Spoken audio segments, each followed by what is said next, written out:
Hello everyone, my name is Sujata Sonkamble and today we are going to learn a new chapter that is human body and organ systems. So first I'll go with one question. Why we are alive? Because our heart is pumping, right? So your heart will beat about 1,15,000 times each day.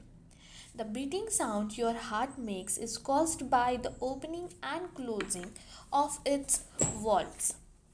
So each day your heart pumps about 2000 gallons of blood. The heart has the ability to beat over 3 billion times in person's life. The strongest muscle based on its weight is the masseter. The heartbeat happens like the lower heart chambers contract or pump, then another single to the atria to contract, which starts the cycle over it again. So first we will watch a one short video.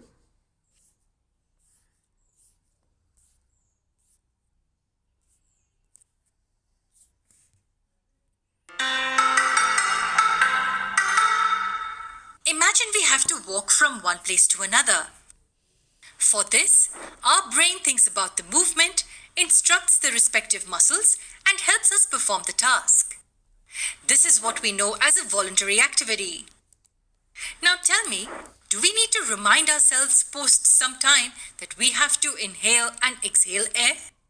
Or do we remind our heart to beat and pump blood? No, right? That just happens without our notice. These are the examples of involuntary activities. Involuntary activities are mostly the crucial ones that occur within us and which help us sustain life. Take this activity of breathing, for example. Isn't it extremely important?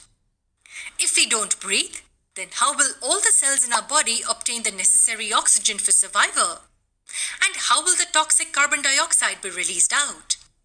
Also, how will the cells derive energy if the food molecules are not broken down?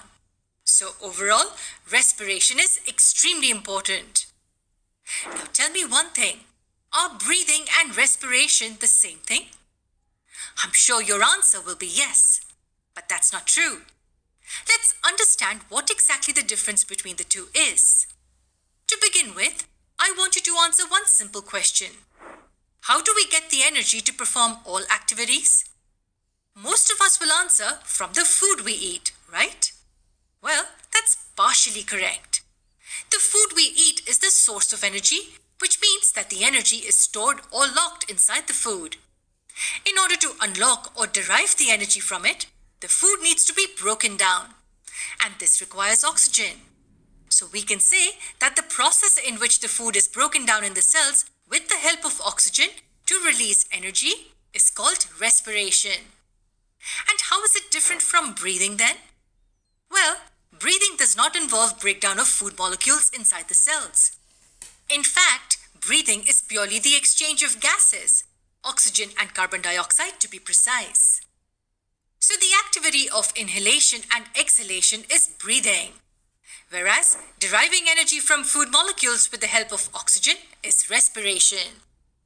Breathing is a smaller process which is considered as a part of the larger process of respiration. Let's once again go through the definition of respiration. It's the process in which the food is broken down in the cells with the help of oxygen to release energy. And how do the cells get oxygen? It's due to breathing, right? That's why we say that breathing is a part of respiration. Now, the next important thing we need to understand is the types of respiration. So we have seen what is mean by or what is the difference between breathing and respiration. So now you have to tell me what you can see in this first picture. The girl is sitting, or simply we can say she is meditating, right? So while meditating, she is doing breathing, exchange of the gases, right? we have seen in the video, like inhalation and exhalation. So inhalation and exhalation are how your body brings in oxygen and gets rid of carbon dioxide. The process gets help from a large dome shaped muscle under your lungs called the diaphragm. The opposite happens with exhalation, that your diaphragm relaxes upwards, pushing on your lungs, allowing them to deflate. Got it? And in the second picture, what you can see, the inhalation and exhalation of fish. So how do fish breathe? With the most, but not at all, fish, the gills do the same thing. Fish take water into their mouth, passing the gills just behind its head. On each side, dissolved oxygen is absorbed from and the carbon dioxide released to the water, which is then dispelled. Fish also need to take in oxygen and expel carbon dioxide in order to survive. But instead of lungs, they use gills. Gills are branching organ located on the side of fish heads that have many small blood vessels called capillaries. Got it? So what is the respiration? What is the definition of respiration? The act or process of breathing system allows us to breathe. They bring oxygen into our bodies. We can call it as a inhalation and inspiration. And send carbon dioxide out, called expiration and exhalation. So this exchange of gases, it means what? Oxygen and carbon dioxide is called as a respiration. So what is meant by inspiration, or we can say what is meant by inhalation?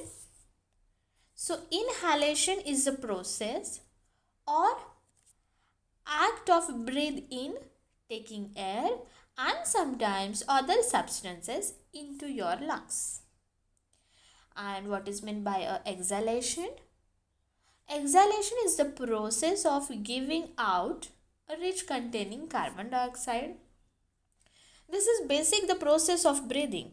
Here one breath involves the one complete inhalation and exhalation. So what is meant by now what we have seen? What is meant by breathing, or what is meant by respiration? What is the difference between the both breathing and respiration? Now we will see what is meant by internal respiration. So it is the process by which the gases in the air that has already been drawn into the lungs by external respiration are exchanged with gases in the blood or tissues, so that the carbon dioxide is removed from the blood and replaced with oxygen. Internal respiration refers to two distinct processes. The first is the exchange of gases between the bloodstream and the tissues, and the second is the process of cellular respiration. So after this we will see what is meant by a cellular respiration. So cellular respiration, from which cells utilize oxygen to perform a basic metabolic functions. So what happens in the internal respiration? Again I am saying the exchange of gases with the internal environment and occurs in the tissues. The actual exchange of gases occurs due to a simple diffusion. Energy is not required to move oxygen or carbon dioxide across membranes. So it's about ensuring the transport of oxygen in the blood from the lungs to the cells and transport of metabolic carbon dioxide from the tissues, cells into the blood and to the lungs. So It means that internal respiration. So do you know where does the internal respiration takes place? Between the blood or tissues fluid and the cells themselves. What can the respiration be identified as? The intake of oxygen and the elimination of carbon dioxide, resulting from the energy production in living cells. Got it? So what is meant by a cellular respiration? Cellular respiration is the mechanism in which we derive energy from what we eat. All heterotrophs use a cellular respiration to obtain energy. So what is meant by a heterotrophs? A heterotroph is an organism that eats other plants or animals for energy and nutrients. For example, it includes plants, algae, and some types of bacteria. Heterotrophs are known as consumers because they consume producers or other consumers. Dogs, birds, fish, and humans are all the examples of heterotrophs. Like if we say, so definition of heterotrophic is like requiring complex organic compounds of nitrogen and carbon. Okay, so most heterotrophs use photosynthesis to obtain energy. So we have seen what is meant by a heterotroph. So what is meant by heterotroph? So an heterotroph is an organism that can produce its own food using light, water, carbon dioxide, and other chemicals. Because heterotrophs produce their own food, they can sometimes called producers. So plants and algae are the examples of heterotrophs capable of capable of photosynthesis. Notice there a green color due to the high amounts of chlorophyll pigments inside their cells. Got it? I'll give the examples like grass because the green color, wheat, algae. Yes? Okay. So cellular respiration is the inverse of photosynthesis. Got it? Now we have seen what is the difference between breathing, respiration, what is meant by internal respiration, what is meant by cellular respiration, and in the cellular respiration, what is meant by the heterotrophs, what are the examples of that, what is meant by heterotrophs, what are the examples of that, and how human being inhale and exhale, while how the fish do the breathing, right? So these are the questions, and you have to solve these questions. You have to write the questions with answer in your notebook. So we will continue tomorrow with a new subtopic. Thank you everyone. Have a great day.